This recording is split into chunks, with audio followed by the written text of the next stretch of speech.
There was a hospital intensivist. So first of all, a hospitalist is a doctor who works for the hospital. An intensivist is a hospitalist who works in the ICU. This particular hospital intensivist had 3 patients who were failing all medical treatment. He was willing to do anything to save them, and he had nothing more to offer them. So again, this is back in the days before IRBs, and so he calls in a faith healer. The faith healer does his thing, but the doctor didn't tell the patients. It's amazing he even did this, because he could be fired. He would certainly lose his credibility. But the interesting thing is there was no effect.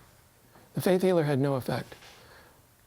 But then he decides, okay, so he fires the faith healer, but he lies to the patients. And after firing the faith healer, he tells them, I've just brought in a world-renowned faith healer who's going to be working on your behalf.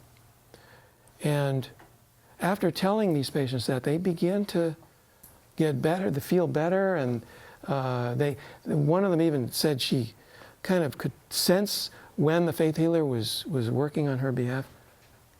They recovered.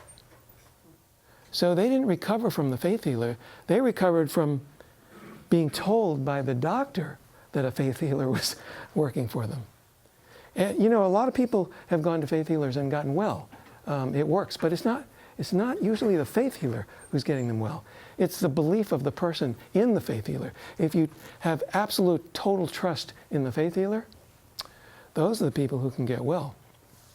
Voodoo works in a similar way. You know, a voodoo curse can be put on one of us. If we don't believe in voodoo, it's not going to have any effect. But if you're from a part of the world where people believe in voodoo and they're brought up with that, people die from voodoo curses. But they're dying from it's a cultural thing. It's the belief.